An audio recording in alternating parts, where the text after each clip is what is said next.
Kivu തടാകത്തിന്റെ തീരത്തുള്ള പട്ടണമായ ഗിസേനിയിലൂടെയുള്ള സഞ്ചാരം തുടരുകയാണ്.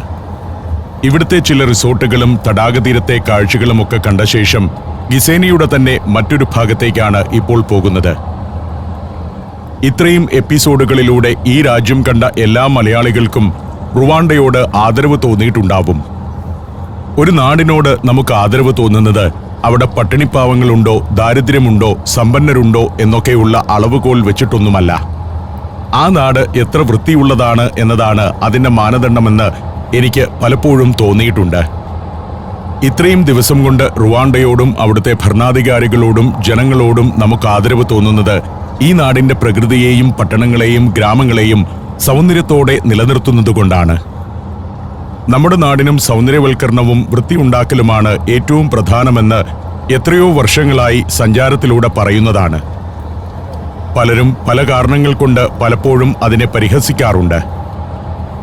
തടാകതീരത്തുകൂടി പോകുമ്പോൾ ഇവിടെ കാണുന്നത് ഒരു ചെറിയ പവർ ഹൗസാണ്. മുകളിലെ തടാകത്തിൽ നിന്ന് വെള്ളം പൈപ്പ് വഴി കൊണ്ടുവന്ന് വൈദ്യുതി ഉൽപാദനത്തിന് ശേഷം കിവു തടാകത്തിലേക്ക് ഒഴുക്കിവിടുന്നു. പ്രൈം എനർജി എന്ന കമ്പനിയാണ് ആ പവർ ഹൗസ് നടത്തുന്നത്. ഞങ്ങളിപ്പോൾ ഒരു കുന്നു കയറുകയാണ്. മലകളും താഴ്വരകളുമൊക്കെയാണ് തടാകതീരത്തിന്റെ പല ഭാഗത്തും. പണ്ടുകാലത്ത് അഗ്നിപർവ്വത സ്ഫോടനം ഉണ്ടായിട്ടുള്ള പ്രദേശങ്ങളാണിത്. ഗ്രേറ്റ് റിഫ്റ്റ് വാലിയുടെ ഭാഗമായ ഭൂപ്രദേശം. വഴിയോരം മുഴുവൻ മനുഷ്യരാണ്. നമ്മുടെ നാട്ടിലാണെങ്കിൽ ഈ നടക്കുന്നവർ മുഴുവൻ കാറിലോ ബൈക്കിലോ ആയിരിക്കും പോവുക. ഇവിടം സാധാരണക്കാരുടെ ഒരു പ്രദേശമാണ്. ഇതുവരെ സഞ്ചരിച്ച കിവു തടാകതീര ഭാഗങ്ങളിൽ സമ്പന്നരാണെങ്കിൽ ഈ ഒരു തെക്കൻ ഭാഗത്തെത്തുമ്പോൾ അതിസാധാരണക്കാരുടെ പ്രദേശങ്ങളാണ്. ആ സാഹചര്യങ്ങളാണ് ഇവിടെ കാണുന്നതൊക്കെ. അവരുടെ ചെറിയ വീടുകൾ, ചെറിയ അങ്ങാടികൾ, അവിടെയൊക്കെ കൊക്കക്കോളയുടെയും മറ്റും പരസ്യവുമായി നിൽക്കുന്ന പീടികകൾ, പീടികത്തിണ്ണകളിലും വഴിയോരങ്ങളിലും വെടിവട്ടവുമായൊക്കെ നിൽക്കുന്ന നാട്ടുകാർ. എല്ലാവരുടെയും തലയിൽ ഒരു ചുമടുണ്ടാവും. അത് ഒരു ആഫ്രിക്കൻ സംസ്കാരമാണ്. ഞങ്ങൾ തടാകതീരത്ത് തന്നെയുള്ള മറ്റൊരു ടൗണിലേക്കെത്തി. ഇതെല്ലാം ഗിസേനി പട്ടണത്തിന്റെ പ്രാന്തപ്രദേശങ്ങൾ തന്നെയാണ്. ഇവിടെ നിന്ന് നോക്കുമ്പോൾ കിവു തടാകത്തിലൊരു ദ്വീപ് കാണാം. പല ചെറുദ്വീപുകളുണ്ട് ഈ തടാകത്തിൽ. തീരങ്ങളൊക്കെ ആഘോഷ കേന്ദ്രങ്ങളാണ്. വൈകുന്നേരം സജീവമാകുന്ന ഭക്ഷണശാലകളൊക്കെയുണ്ട്. ആ ദ്വീപിലേക്ക് ആളുകൾക്ക് ബോട്ടിൽ പോകാം. ചെറിയ വള്ളങ്ങളുമുണ്ട്. അങ്ങനെ പോകുമ്പോൾ ഇവിടെ ഒരു ഫാക്ടറി കണ്ടു. ഹെനിക്കൻ ബിയറിന്റെ ഫാക്ടറിയാണ്. ഹെനിക്കനും ആംസ്റ്റലും ഉൾപ്പെടെ കുറേ ബിയറുകൾ ഇവർ ഉണ്ടാക്കുന്നുണ്ട്. ഹെനിക്കന്റെ ഒരു പ്രധാന ഫാക്ടറിയാണ് ഇവിടുത്തേത്. ഫാക്ടറിയുടെ സമീപത്ത് തന്നെ ബിയറിന്റെ പ്രധാന ചേരുവയായ ബാർലി സ്റ്റോർ ചെയ്യുന്ന വമ്പൻ ടാങ്കുകളുണ്ട്. ഫാക്ടറിയോട് ചേർന്ന് വലിയ ടാങ്കുകളുടെ നിരയും കാണാം. അവിടേക്കുള്ള ഫ്യുവൽ പ്ലാന്റാണിത്. വേറൊരു യാർഡ് മുഴുവൻ ട്രക്കുകളും കണ്ടെയ്നറുകളുമാണ്. ബിയർ കേസുകൾ അവിടെ നിന്നുമാണ് കയറ്റിപ്പോകുന്നത്. കൂറ്റൻ ടാങ്കുകൾ, അതായത് ഈ രാജ്യത്തേക്ക് ആവശ്യമുള്ള ബിയറിന്റെ വലിയൊരു ഭാഗവും ഉൽപ്പാദിപ്പിക്കുന്നത് ഈ പ്രദേശത്താണ്. ഈ തടാകത്തിലെ ജലലഭ്യതയായിരിക്കണം ഫാക്ടറി ഇവിടെ തന്നെ സ്ഥാപിക്കാനുള്ള പ്രധാന കാരണം.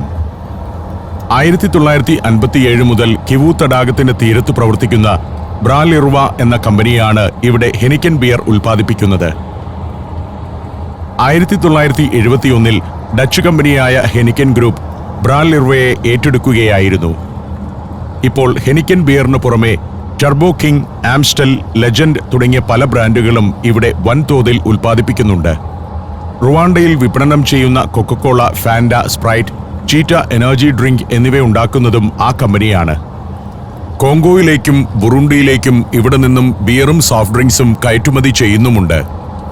അതിവിശാലമായ ഒരു പ്രദേശം മുഴുവൻ ബ്രാലിർവ ഫാക്ടറിയുടേതാണ്. എല്ലാം പ്രൊഫഷണൽ രീതിയിൽ തന്നെ. സായിപ്പിന്റെ കമ്പനിയാണല്ലോ. അവിടെ നിന്നും നിരന്തരം ഈ ട്രക്കുകൾ ബിയറുമായി രാജ്യത്തിന്റെ വിവിധ ഭാഗങ്ങളിലേക്ക് പോകുന്നു. തലസ്ഥാനമായ കിഗാലിയിലേക്കൊക്കെ എത്തണമെങ്കിൽ ട്രക്ക് ഏതാണ്ട് 4 മണിക്കൂർ ഓടണം. റെസ്റ്റോറന്റുകൾ. സൂര്യൻ പടിഞ്ഞാറേ ചക്രവാളത്തിൽ താഴ്ന്നു കഴിഞ്ഞു. റുവാണ്ടയിലൂടെയുള്ള യാത്രയിൽ ഒരിടത്തും മോശം റോഡുകൾ കണ്ടില്ല എന്നുള്ളതാണ് ഒരു സവിശേഷത. വഴിയിലൊരിടത്ത് വ്യത്യസ്ത തീമിലുള്ള ഒരു റെസ്റ്റോറന്റ് കണ്ട് വണ്ടി നിർത്തി ഇറങ്ങി. സായം സന്ധ്യ നേരത്ത് രസകരമായ ഒരു ആംബിയൻസ്, ഓലമേഞ്ഞ കെട്ടിടങ്ങൾ, ഇതൊക്കെയാണ് കലാബോധമെന്ന് പറയുന്നത്. ഒരു കോൺക്രീറ്റ് കെട്ടിടമായിരുന്നു ഇതെങ്കിൽ ഞങ്ങൾ വണ്ടി നിർത്തുകയോ ഇറങ്ങുകയോ ചെയ്യില്ലായിരുന്നു. ലേ ഗ്രാൻഡ് ഷാലെ എന്നാണ് ഇതിന്റെ പേര്. ഫ്രഞ്ച് പേരാണ്. മുകളിലത്തെ നില മുഴുവൻ റെസ്റ്റോറൻ്റാണ്. പാർട്ടികൾ, വിവാഹം, ഇങ്ങനെയുള്ള പരിപാടികളെല്ലാം നടക്കുന്ന ഗംഭീരമായൊരു ക്യാമ്പസ്. കെട്ടിടങ്ങൾ പണിയുമ്പോൾ നമുക്ക് സൗന്ദര്യബോധം പൊതുവേ കുറവാണ് എന്ന് ഞാൻ പറയുന്നതിൻ്റെ കാര്യം ഇതാണ്. ഒരു സാധാരണ കെട്ടിടം അത് കാണുന്ന ഒരാളുടെയും ചിന്തയിൽ പിന്നീടുണ്ടാവില്ല.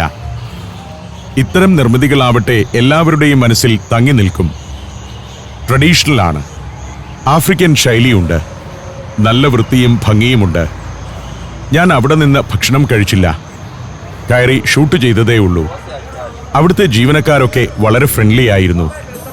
ഇങ്ങനെയൊരു വീഡിയോ എടുക്കുന്നതിനെ പ്രോത്സാഹിപ്പിക്കുകയാണ് അവർ ചെയ്തത്. ആ ക്യാമ്പസിന്റെ പരിസരം മുഴുവൻ മുള നട്ടുപിടിപ്പിച്ചിരിക്കുകയാണ്. അവിടെ നിന്ന് ഞങ്ങൾ യാത്ര തുടർന്നു. ഗിസേനി പട്ടണത്തിലേക്ക് എത്തുമ്പോഴേക്കും നേരം നന്നേ ഇരുട്ടിക്കഴിഞ്ഞു. സമയം 7 മണി കഴിഞ്ഞിരിക്കുന്നു. ഇനി വിട്ടടിച്ചു പോയാലും രാത്രി 11 മണിയെങ്കിലും ആകും ഞങ്ങൾ കിഗാലിയിലെത്താൻ. 11 ചതുരശ്ര കിലോമീറ്റർ മാത്രം വിസ്തൃതിയുള്ള ഒരു പട്ടണമാണ് ഞങ്ങൾ ഈ കടന്നുപോകുന്ന ഗിസേനി. 2.5 ലക്ഷം ആളുകൾ വസിക്കുന്നുണ്ടിവിടെ. ഇരുളിലൂടെ ഞങ്ങൾ കിഗാലി ലക്ഷ്യമാക്കി യാത്ര തുടർന്നു.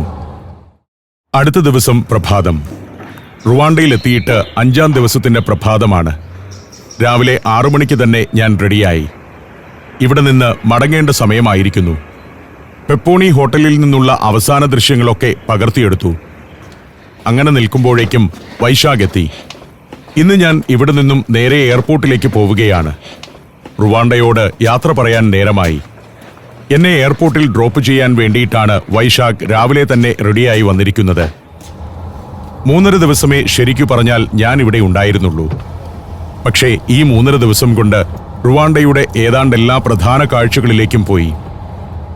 മലയാളി സുഹൃത്തുക്കൾ, പ്രത്യേകിച്ച് വൈശാഖും മറ്റും ചെയ്തു തന്ന സഹായം കൊണ്ട് മാത്രമാണ് ഇത്ര ഡീറ്റെയിൽഡ് ആയിട്ട് കുറച്ചു സമയം കൊണ്ട് റുവാണ്ടയെ ഷൂട്ട് ചെയ്യാൻ പറ്റിയത്. എയർപോർട്ട് ഡയറക്ഷനിലേക്കാണ് യാത്ര. എയർപോർട്ട് കിഗാലി ടൗണിനോട് ചേർന്നു തന്നെയാണ്. വലിയ അകലെയല്ല. സൂര്യൻ ഉദിച്ചു വരുന്നു. രാവിലത്തെ തിരക്കുകളിലേക്കും മനുഷ്യർ പ്രവേശിച്ചു തുടങ്ങിയിരിക്കുന്നു. എനിക്ക് 9:10 ഫ്ലൈറ്റ്. ഇപ്പോൾ ഒരു 6:30 ആയിട്ടേ ഉള്ളൂ. ടൗണിലെ കുറച്ചു കാഴ്ചകളിലൂടെയൊക്കെ കറങ്ങിയടിച്ച് എന്നെ എയർപോർട്ടിൽ കൊണ്ടുപോയി ആക്കാം എന്ന് പറഞ്ഞിട്ടാണ് വൈശാഖ് വണ്ടി വിടുന്നത്. യാത്രയിൽ ഞാൻ ചിന്തിക്കുന്നത് ഈ രാജ്യത്തിന്റെ പൊളിറ്റിക്സിനെ കുറിച്ചാണ്. ഒറ്റപ്പാർട്ടി മാത്രമുള്ള രാജ്യമാണ് റുവാണ്ട. റുവാണ്ടൻ പാട്രിയോട്ടിക് ഫ്രണ്ട് എന്ന ഒരു പാർട്ടി. അതിന്റെ അനിഷേധ്യനായ നേതാവ് പോൾ കഗാമെ 24 വർഷമായി ഏകാധിപതിയെപ്പോലെ ഈ രാജ്യം ഭരിക്കുന്നു. ജനാധിപത്യമില്ലെങ്കിൽ എല്ലാം പ്രശ്നമാണ് എന്ന് ലോകം വിശ്വസിക്കുന്ന കാലമാണിത്. അവിടെയാണ് മറ്റു പൊളിറ്റിക്കൽ പാർട്ടികളെയെല്ലാം നിരോധിച്ച് ഒരാൾ ഭരണം നടത്തുന്ന രാജ്യത്ത് ആളുകൾ സംതൃപ്തിയോടെയും സന്തോഷത്തോടെയും ജീവിക്കുന്നത്. റുവാണ്ടയെ എല്ലാ തലത്തിലും ഉയർത്തുന്നതിനുള്ള കഠിന പരിശ്രമമാണ് പ്രസിഡന്റ് പോൾ കഗാമയും അദ്ദേഹത്തിന്റെ ഭരണകൂടവും ചെയ്തുകൊണ്ടിരിക്കുന്നത്. മറ്റ് ആഫ്രിക്കൻ രാജ്യങ്ങളെ അപേക്ഷിച്ച് അഴിമതി പൊതുവേ കുറവുള്ള രാജ്യമാണിത്. എന്നാൽ ദാരിദ്ര്യത്തിൽ നിന്നും മുക്തി നേടിയിട്ടുമില്ല.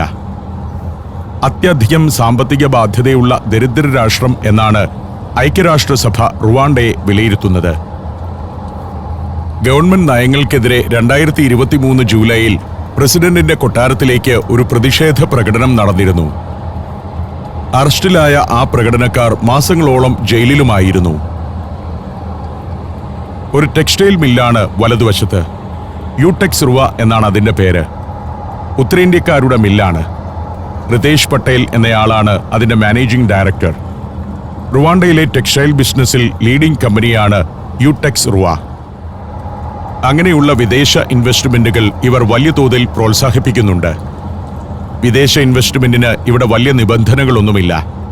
ടൂറിസം, മെഡിക്കൽ, എഡ്യൂക്കേഷൻ മേഖലകളിലാണ് വിദേശ ഇൻവെസ്റ്റ്മെന്റ്സിന് ഏറ്റവും കൂടുതൽ സാധ്യത. തൊഴിൽ തേടി ഇന്ത്യക്കാരൊന്നും റുവാണ്ടയിലേക്ക് പോകാതിരിക്കുന്നതാണ് നല്ലത്. കാരണം ഇവിടുത്തെ ഗവൺമെന്റ് ഇന്നാട്ടുകാർക്ക് തൊഴിൽ കൊടുക്കാനുള്ള ഇൻഡസ്ട്രികൾ ആരംഭിക്കാനാണ് ശ്രമിക്കുന്നത്. ഇങ്ങനെയുള്ള ഒരു നല്ല രാജ്യം എന്ന് കേൾക്കുമ്പോഴേ അവിടെ ഒരു പണി കിട്ടുമോ എന്നായിരിക്കും ഇന്ത്യക്കാരുടെ അന്വേഷണം. അതിൽ കാര്യമില്ല. ജോലിക്കെത്തുന്നവരെക്കാൾ ഇന്നാട്ടിലേക്ക് സംരംഭകരായി വരുന്നവരെയാണ് ഇവർ പ്രതീക്ഷിക്കുന്നത്. റുവാണ്ടയിലും മലയാളികൾ നടത്തുന്ന ഏതെങ്കിലും സ്ഥാപനത്തിലൊക്കെ ജോലി കിട്ടുമായിരിക്കാം. എന്നാൽ നമ്മൾ ചിന്തിക്കേണ്ടത് റുവാണ്ടയിൽ ഇൻവെസ്റ്റ് ചെയ്യാൻ സാധ്യതയുണ്ടോ എന്നാണ്. മലയാളികൾ ഇവിടെ വലിയ തോതിൽ ഇൻവെസ്റ്റ്മെന്റ് നടത്തുന്നുണ്ട്. നമ്മളത് അധികം അറിയുന്നില്ലെന്നേയുള്ളൂ. സെൻട്രൽ ബിസിനസ് ഡിസ്ട്രിക്റ്റിലേക്കാണ് ഞങ്ങൾ ഇപ്പോൾ എത്തിയിരിക്കുന്നത്. ഈ ഭാഗത്തുകൂടി ഞങ്ങൾ അധികം കറങ്ങിയിരുന്നില്ല. Germany, Poland, Bosnia and Herzegovina, Kyrgyzstan. Sancharam volume number 19. Full HD-യിലുള്ള ഈ അപൂർവ ദൃശ്യയാത്രാ വിവരണ ശേഖരം സ്വന്തമാക്കാൻ സഞ്ചാരം എന്ന് SMS ചെയ്യൂ. ഫോൺ 9995444222. ഇവിടെയാണ് പ്രധാന കോർപ്പറേറ്റ് സ്ഥാപനങ്ങളുടെ ആസ്ഥാനങ്ങളും വലിയ ബാങ്കുകളുടെ ഓഫീസുകളുമെല്ലാം ഉള്ളത്. നിരവധി ഇൻവെസ്റ്റ്മെന്റ് കമ്പനികളുടെ ആസ്ഥാനങ്ങളും ഈ ഭാഗത്തുണ്ട്. റുവാണ്ട ഡെവലപ്മെന്റ് ബോർഡ് എന്നൊരു സ്ഥാപനമുണ്ട് ഇവിടെ.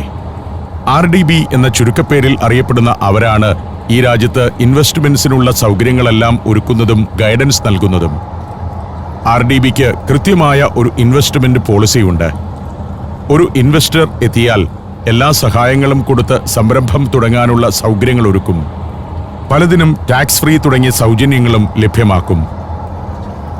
ഈ ഇടതുവശത്ത് കാണുന്നത് നല്ല ഹോട്ടലുകളാണ്.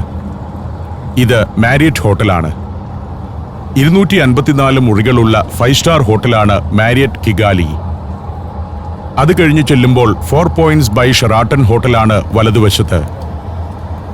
4 സ്റ്റാർ ഹോട്ടലാണ് 4 പോയിന്റ്സ് ബൈ ഷെറാട്ടൺ. അങ്ങനെ നിരവധി സ്ഥാപനങ്ങൾ. ഈ ഇടതുവശത്ത് കാണുന്നത് സെറീന ഹോട്ടലാണ്. അതും വലിയൊരു ഹോട്ടൽ തന്നെ. ഇങ്ങനെയുള്ള ഇൻവെസ്റ്റ്മെന്റിന് വലിയ പ്രോത്സാഹനം ഇവിടെ കിട്ടുന്നുണ്ട്. ഇതിവിടുത്തെ I&M ഗ്രൂപ്പ് ആസ്ഥാനമാണ്. I&Mന് ഒരു ബാങ്കൊക്കെയുണ്ട്. ഫിനാൻഷ്യൽ സർവീസുകളാണ് ഇവർ കൂടുതലായി നൽകുന്നത്. മനോഹരമായൊരു കെട്ടിടമാണ്. അതിന്റെ ഡിസൈനിലൊക്കെ ഒരു വ്യത്യസ്തതയുണ്ട്. ഇൻവെസ്റ്റ്മെന്റ് പോളിസി വളരെ ഉദാരമാണെന്നത് ഇവിടേക്ക് ധാരാളം നിക്ഷേപകരെ ആകർഷിക്കുന്നുണ്ട്. ഇപ്പോൾ ഏറ്റവും കൂടുതൽ സാധ്യതയുള്ളത് മോഡേൺ ഹോസ്പിറ്റലുകൾക്കാണ്. ഇവിടെ ആളുകൾക്ക് പൊതുവെ ആരോഗ്യമുണ്ടെന്ന് പറഞ്ഞാലും ക്ഷയം പോലുള്ള പല രോഗങ്ങളും ഇപ്പോഴും ഗ്രാമത്തിലൊക്കെ വ്യാപകമാണ്. അതുപോലെ തന്നെ എയ്ഡ്സും വലിയ തോതിലുണ്ട്. ഫിറ്റ്നസ് ഉണ്ടെങ്കിലും ഇത്തരത്തിലുള്ള ചില പകർച്ചവ്യാധികൾ തടയാനാവുന്നില്ല. അതൊക്കെ ഇവർ ആരോഗ്യരംഗത്ത് നേരിടുന്ന പ്രശ്നമാണ്. അതുകൊണ്ട് തന്നെ മികച്ച ചികിത്സ വേണം. പിന്നെ പോഷകാഹാരക്കുറവിന്റെ പ്രശ്നങ്ങളുമുണ്ട്. പൊതുവെ ആളുകൾ മെലിഞ്ഞ ശരീരപ്രകൃതക്കാരാണ്. പ്രമേഹം, ഹൃദ്രോഗം പോലുള്ളവ കുറവാണ്. എങ്കിലും മറ്റു പല രോഗങ്ങളും ഭീഷണിയായുണ്ട്. ടൗൺ പ്ലാനിങ്ങിന്റെ ഭാഗമായി സൗന്ദര്യവൽക്കരിച്ച മതിലാണ് വലതുവശത്ത്. കിഗാലി പട്ടണത്തിന്റെ എല്ലാ ഭാഗവും പച്ചപ്പ് കൊണ്ട് പൊതിയാൻ ഒരു പോളിസി ഇവർക്കുണ്ട്. അതിന്റെ ഭാഗമായിട്ട് മതിലുകൾ പോലും നല്ല പച്ചപ്പിലാണ് നിലനിർത്തുന്നത്. ഗ്രീൻ ആൻഡ് ക്ലീൻ എന്നതാണ് ഇവരുടെ ഒരു പ്രധാന മുദ്രാവാക്യം. സിംഗപ്പൂരാണ് ഇവർക്ക് അത്തരം കാര്യങ്ങളിലെല്ലാം മാർഗനിർദ്ദേശം കൊടുക്കുന്നത്. വൃത്തിയുടെയും സൗന്ദര്യവൽക്കരണത്തിന്റെയും നിയമങ്ങൾ കർശനമാണ്. ഏകാധിപത്യ സ്വഭാവമുള്ള ഭരണമായതുകൊണ്ട് നടത്തണമെന്ന് പറയുന്നത് കർശനമായി നടത്തും. ഇടതുവശത്ത് കാണുന്നത് സ്കൂളാണ്. ധാരാളം സ്കൂളുകളുണ്ട് ഇവിടെ. വിദ്യാഭ്യാസം ഇവർ വലിയ തോതിൽ ഫോക്കസ് ചെയ്യുന്ന ഒരു മേഖലയാണ്. ഹയർ എഡ്യൂക്കേഷൻ, ടെക്നിക്കൽ എഡ്യൂക്കേഷൻ, ഇതിലൊക്കെ ഇന്റർനാഷണൽ സംരംഭകർ ഇവിടെ വന്ന് ഇൻവെസ്റ്റ് ചെയ്യുന്നുണ്ട്. അത്തരം സാധ്യതകളൊക്കെ ഇവിടുത്തെ ആളുകൾ പ്രയോജനപ്പെടുത്തുന്നുമുണ്ട്. നമ്മൾ എയർപോർട്ടിലേക്ക് കയറിയിരിക്കുന്നു. കിഗാലി ഇന്റർനാഷണൽ എയർപോർട്ടിലേക്ക്. നേരത്തെ കനോംബെ ഇന്റർനാഷണൽ എയർപോർട്ട് എന്നാണ് ഇതറിയപ്പെട്ടിരുന്നത്. 1928 മുതൽ ഇവിടെ പ്രവർത്തിക്കുന്ന എയർപോർട്ടാണ്. വൈശാഖ് വണ്ടി കൊണ്ടുപോയി പാർക്ക് ചെയ്തു. രാവിലെ തന്നെ തിരക്കുകൾ ആരംഭിച്ചിരിക്കുന്നു. വലിയൊരു സെക്യൂരിറ്റി പരിശോധനയൊക്കെ കഴിഞ്ഞാണ് ഞങ്ങൾ ഇങ്ങോട്ടെത്തിയത്. വൈശാഖിനോട് യാത്ര പറയേണ്ട സമയമായി. റുവാണ്ടൻ സഞ്ചാരത്തിന്റെ ജീവാത്മാവും പരമാത്മാവും വൈശാഖാണെന്ന് പറയാം. യാത്രയിൽ മുഴുവൻ സമയവും ഇദ്ദേഹം എന്റെ കൂടെയുണ്ടായിരുന്നു. വൈശാഖിന്റെ സഹായത്താലാണ് ഇത്ര വിപുലമായി റുവാണ്ടയെ ഷൂട്ട് ചെയ്യാനും പലവിധ അറിവുകളിലേക്ക് പോകുവാനും സാധിച്ചത്. ഞാൻ കെനിയയിലെ നെയ്റോബിയിലേക്ക് പറക്കുന്ന കെനിയൻ എയർവേസ് വിമാനത്തിലേക്ക് ചെക്ക് ഇൻ ചെയ്തു. ബോർഡിംഗ് പാസ് കിട്ടി. കൃത്യം 9:10 തന്നെ ഫ്ലൈറ്റ് പുറപ്പെടും. ടെർമിനലിന്റെ ഈ ഭാഗത്ത് പുസ്തകശാലകളൊക്കെയാണ് കൂടുതൽ കാണുന്നത്. ഈ എയർപോർട്ടിലും ചെറിയൊരു ഡ്യൂട്ടി ഫ്രീ ഷോപ്പുണ്ട്. താരതമ്യേന വളരെ ചെറുത്. മദ്യവും മറ്റു സാധനങ്ങളും വിൽക്കുന്ന കടകളാണ് പല എയർപോർട്ടിലും കൂടുതൽ കാണുന്നതെങ്കിൽ ഇവിടം വ്യത്യസ്തമാണ്. ഞാൻ വിമാനത്തിലിരുന്ന് വായിക്കാൻ നല്ലൊരു പുസ്തകം വാങ്ങി. ഇനി വിമാനത്തിലേക്ക് പോവുകയാണ്. എയറോ ബ്രിഡ്ജ് ഒന്നുമില്ല. നമ്മൾ നടന്നു തന്നെ വിമാനത്തിന്റെ ഗോണിയിൽ കൂടി അകത്ത് കയറണം. ഞാനും വിമാനത്തിനുള്ളിലേക്ക് നടന്നു. കെനിയൻ എയർവേസിന്റെ ചെറിയ വിമാനങ്ങളാണ് ആഫ്രിക്കയ്ക്കകത്ത് സർവീസ് നടത്തുന്നവയിൽ കൂടുതലും. കാരണം ആഫ്രിക്കയിലെ ഒരു രാജ്യത്ത് നിന്ന് അടുത്ത രാജ്യത്തേക്ക് ചികിത്സയ്ക്കോ ബിസിനസ്സിനോ ഒക്കെ പോകുന്നവരൊക്കെ യാത്രക്കാരായി ഉണ്ടാവൂ. നാട്ടുകാർ അധികം ടൂറിസ്റ്റുകളായിട്ട് വരാറില്ല. വിദേശികളാണ് ടൂറിസ്റ്റുകളിൽ അധികവും. ഞാൻ പുറത്തെ കാഴ്ചകളിൽ മുഴുകി അങ്ങനെ ഇരിക്കുകയാണ്. ആളുകൾ വന്നുകൊണ്ടിരിക്കുന്നു. കൂടുതലും സമ്പന്നരായ ആഫ്രിക്കക്കാരായിരിക്കണം ഇത്തരം ഫ്ലൈറ്റുകളൊക്കെ ഉപയോഗപ്പെടുത്തി യാത്ര ചെയ്യുന്നത്. എനിക്ക് ഈ രാജ്യത്തോട് വിട പറയേണ്ട സമയമായി. ക്യാബിൻ ക്രൂ ഒരുക്കങ്ങളൊക്കെ വിലയിരുത്തുന്നു. അവർ ആദ്യം വിളമ്പിയ ഷാമ്പെയിനോ ജ്യൂസോ കുടിച്ച് എൻ്റെ സഹയാത്രികർ ഇരിക്കുന്നു. ചില കുഞ്ഞൻ വിമാനങ്ങൾ റൺവേയിൽ കാണാം. റുവാണ്ടയെ സംബന്ധിച്ചിടത്തോളം ചരിത്ര പ്രാധാന്യമുള്ള ഒരു എയർപോർട്ടാണിത്. ലാൻഡ് ലോക്ക്ഡ് രാജ്യമായതിനാൽ കൊളോണിയൽ കാലം മുതൽ മറ്റു രാജ്യങ്ങളിലേക്കുള്ള യാത്രയുടെ പ്രധാന ഹബ് ഇതായിരുന്നു. ഈ രാജ്യത്തിന്റെ മുൻ പ്രസിഡന്റ് ഹബ്യാരിമനയെ വിമതർ വിമാനം വെടിവെച്ചു വീഴ്ത്തി വധിച്ചത് ഇവിടെ വെച്ചാണ്. വംശഹത്യയുടെയും ആഭ്യന്തര യുദ്ധത്തിന്റെയും നാളുകളിൽ അഭയാർത്ഥി പ്രവാഹം കൊണ്ട് വാർത്തകളിൽ ഇടം പിടിച്ച എയർപോർട്ടുമാണിത്. 4 ഇന്റർനാഷണൽ വിമാന കമ്പനികൾ ഇപ്പോൾ കിഗാലി എയർപോർട്ടിലേക്ക് സർവീസ് നടത്തുന്നുണ്ട്. Egypt Air, Ethiopian Airlines, Brussels Airlines, Turkish Airlines എന്നിവയാണവ. ബ്രസൽസിൽ നിന്നും കെയ്റോയിൽ നിന്നും ആംസ്റ്റർഡാമിൽ നിന്നുമൊക്കെ ഇവിടേക്ക് നേരിട്ട് വിമാന സർവീസുമുണ്ട്. കിഗാലി പട്ടണം തന്നെ കുന്നുകളും താഴ്വരകളും ആയതുകൊണ്ട് ഇവിടെ എയർപോർട്ട് പണിയാൻ അല്പം ബുദ്ധിമുട്ടാണ്. അതുകൊണ്ട് ഒരു മലമുകളിലാണ് ഈ എയർപോർട്ട്. നമ്മുടെ കരിപ്പൂർ എയർപോർട്ട് പോലെയാണ്. ഒരു ടേബിൾ ടോപ്പ് എയർപോർട്ട് എന്ന് പറയാം. റൺവേ നിൽക്കുന്നത് ഒരു പ്ലാറ്റ്ഫോമിന് മുകളിലാണെന്ന് തോന്നും നമുക്ക്. വിമാനം ആകാശത്തേക്ക് ഉയരുമ്പോൾ അതിന്റെ ഭൂമിശാസ്ത്രം ഏതാണ്ട് വ്യക്തമാകുന്നു. അതിന് ചുറ്റും താഴ്വാരങ്ങളാണ്. വിമാനം പറന്നുയർന്നു. കിഗാലിയോടും റുവാണ്ടയോടും യാത്ര പറയുകയാണ്. ഞാനിനി തിരിച്ചു വരികയില്ലാത്തൊരു രാജ്യമൊന്നുമല്ല ഇത്. എന്നെ ഇത് വളരെ ആകർഷിച്ചിട്ടുണ്ട്. ചിലപ്പോൾ ഞാൻ ഇനിയും വരാനിടയുള്ള ഒരു നാട് തന്നെയാണ് റുവാണ്ട. ധാരാളം മലയാളികൾ ഇവിടേക്ക് ഇൻവെസ്റ്റേഴ്സ് ആയിട്ടും മറ്റും പോകാനും സാധ്യതയുണ്ട്. ചെറിയൊരു ഫ്ലൈറ്റാണ്. 1 മണിക്കൂർ 15 മിനിറ്റിന്റെ യാത്രയേ ഉള്ളൂ കിഗാലിയിൽ നിന്നും നെയ്റോബിയിലേക്ക്. താഴെ അടുക്കും ചിട്ടയുമുള്ള ഗ്രാമങ്ങൾ. ഒട്ടേറെ ദുരന്തങ്ങളും കൂട്ടക്കൊലകളും കണ്ട നാട്. വൃത്തിയും വെടിപ്പും ചിട്ടയും കൊണ്ട് ലോകത്തെ വിസ്മയിപ്പിക്കുന്ന ആഫ്രിക്കൻ നാട്. പുതിയ കാലത്ത് പുതിയ പ്രതീക്ഷകളിലേക്ക് വളരുന്ന നാട്. ആ നാടിനോട് ഞാൻ യാത്ര ചൊല്ലി. കുറച്ചുകൂടി കഴിഞ്ഞതോടെ റുവാണ്ടയുടെ ആകാശം കഴിഞ്ഞു. ഇപ്പോൾ വിമാനം കെനിയയുടെ ആകാശത്തേക്ക് എത്തിയിരിക്കുന്നു. കെനിയയിലെ നെയ്റോബിയിലേക്ക്. ഞാൻ പലതവണ വന്നിട്ടുള്ള രാജ്യമാണ് കെനിയ. റുവാണ്ടയെപ്പോലെ വലിയ മാറ്റങ്ങളാണ് ഇപ്പോൾ ഈ നാട്ടിൽ നടക്കുന്നത്. വില്യം റൂട്ടോയാണ് ഇപ്പോൾ കെനിയയുടെ പ്രസിഡന്റ്. ഒരു സാമ്പത്തിക വിദഗ്ധനാണ് അദ്ദേഹം. കിഴക്കൻ ആഫ്രിക്കയിലെ ഏറ്റവും വലിയ ഇക്കണോമിയുള്ള രാജ്യമാണ് കെനിയ. അഴിമതിയും കെടുകാര്യസ്ഥതയും മാഫിയകളും ഈ രാജ്യത്തെ ആകെ തകർത്തിരുന്നു. എന്നാൽ കഴിഞ്ഞ 10 വർഷത്തിനിടെ സ്ഥിതി മാറി. വലിയ വളർച്ചയുടെ പാതയിലാണ് ഇന്ന് കെനിയ. വിമാനം നെയ്റോബി ഇന്റർനാഷണൽ എയർപോർട്ടിന്റെ റൺവേയിലേക്ക് ഇറങ്ങി. നെയ്റോബിയും കിഗാലിയും തമ്മിൽ താരതമ്യമൊന്നുമില്ല. നെയ്റോബി വലിയൊരു പട്ടണമാണ്. ഇവിടുത്തെ എയർപോർട്ട് പോലും അതിബൃഹത്താണ്. നിരവധി എയറോ ബ്രിഡ്ജുകളും ഗേറ്റുകളും എല്ലാമുള്ള വമ്പനൊരു എയർപോർട്ട്. ഇപ്പോൾ ഞാൻ വന്നിറങ്ങിയപ്പോൾ 12 മണിയായി. ഇവിടുത്തെ 12 മണി. കിഗാലി സമയവുമായി താരതമ്യം ചെയ്താൽ 1 മണിക്കൂർ മുന്നിലാണ് നെയ്റോബി. ഇനി എനിക്ക് വൈകിട്ട് 4:45 ഉള്ളൂ ഫ്ലൈറ്റ്. അതായത് 4:45 മണിക്കൂർ ഇവിടെ വെയിറ്റ് ചെയ്യണം. ലോഞ്ചിൽ പോയി ഭക്ഷണം കഴിച്ചു വേണമെങ്കിൽ ഒന്നുറങ്ങാം. അല്ലെങ്കിൽ ഡ്യൂട്ടി ഫ്രീ ഷോപ്പിലൂടെ ചുറ്റി നടക്കാം. വിമാനത്തിൽ നിന്ന് എയർപോർട്ടിലേക്ക് കടന്നു. സെക്യൂരിറ്റി പരിശോധനയെല്ലാം കഴിഞ്ഞാണ് ഇവിടെ എയർപോർട്ടിലേക്ക് കയറ്റിയത് തന്നെ. ആദ്യം ചെന്നിറങ്ങുന്നത് ഒരു ഡ്യൂട്ടി ഫ്രീ ഷോപ്പിലേക്കാണ്. ആ ഡ്യൂട്ടി ഫ്രീ ഷോപ്പിൽ വെയിറ്റ് ചെയ്യേണ്ട കാര്യമില്ല. 4.5 മണിക്കൂർ വെയിറ്റ് ചെയ്യണം. അതിനാൽ ഞാൻ ലോഞ്ചിലേക്ക് പോകാൻ തീരുമാനിച്ചു. മുകളിലത്തെ നിലയിലാണ് ലോഞ്ച്. അവിടേക്ക് ചെല്ലുമ്പോൾ കുറേ ഗസ്റ്റുകളൊക്കെയുണ്ട്. ഭക്ഷണം, പാനീയങ്ങൾ ഒക്കെ യഥേഷ്ടം കിട്ടും. ആ കാഴ്ചകളും കണ്ട് ഒരുങ്ങി നിൽക്കുന്ന വിമാനങ്ങളും കണ്ട് ഞാൻ അവിടെ ഇരുന്നു. നാട്ടിലേക്ക് മടങ്ങാൻ വിമാനത്തിനായുള്ള കാത്തിരിപ്പ്.